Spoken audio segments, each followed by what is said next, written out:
This is only a test. I hear on the radio on the way to work, driving by the mall, shallow river with ducks, a vacant lot, family restaurant, timberland billboard. This is only a test. I hear passing the scattered woods, smashed little animals on the highway. This is a test. I think it's transmitted from the clouded, tented island of the city rising on the horizon. This is only a test. I hear the voice whispering as I pass roadside shops, the school building, her standing at the entrance by the statue of a boy with a horn at his mouth.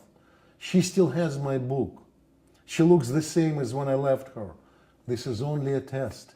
I hear and see my grandmother standing in the phone booth, her eyes alert, nodding, calling me. It's dinner time and it's getting dark, and I still hear my own voice.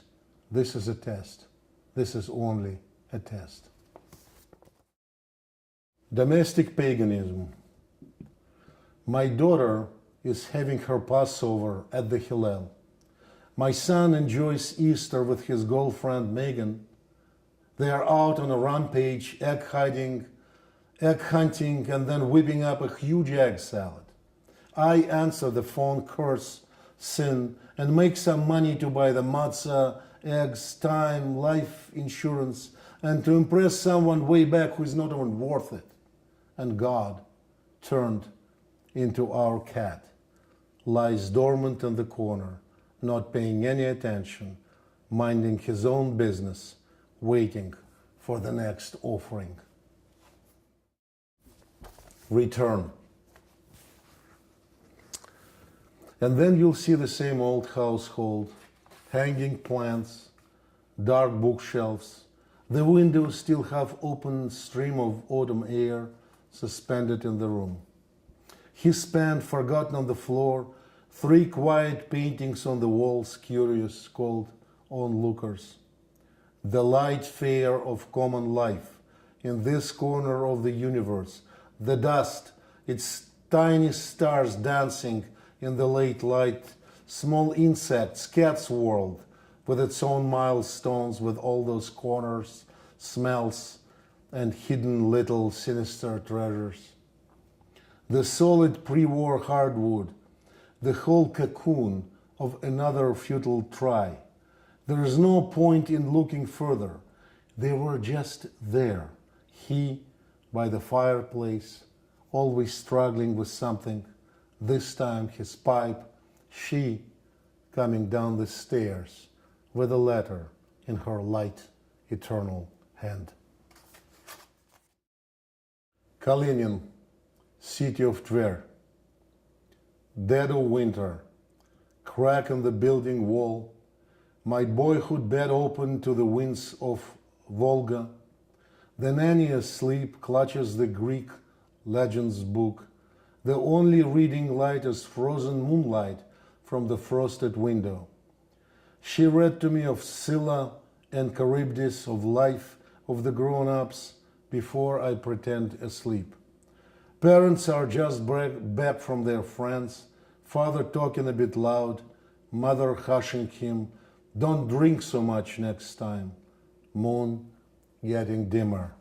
I'm getting colder, wind picking up from the great steppe beyond the ancient city of Tver, where once Wehrmacht infantry turned into the frozen statues as if they met the last wave of the Mongol horsemen seized in their flight further east.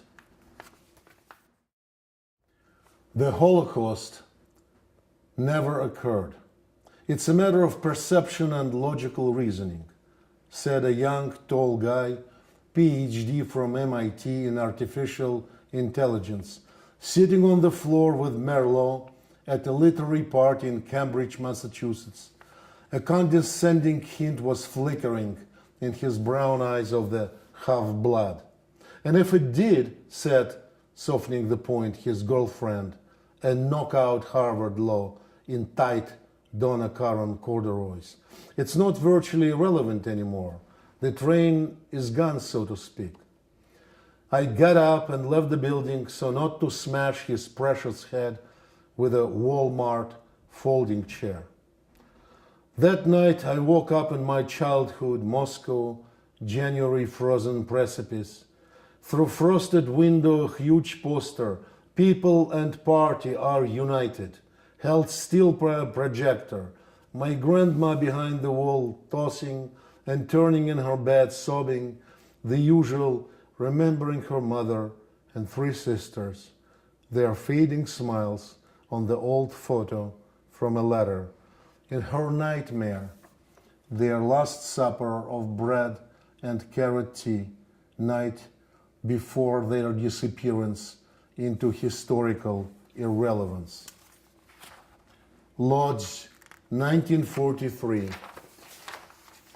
Melting grey snow, charred carcasses, monstrous panzer roaring pointlessly at one spot, Polish policemen warming up in the yard, passing vodka around, cold lard and cigarette stubs. Jeszcze Polska nie zginęła, póki my żyjemy.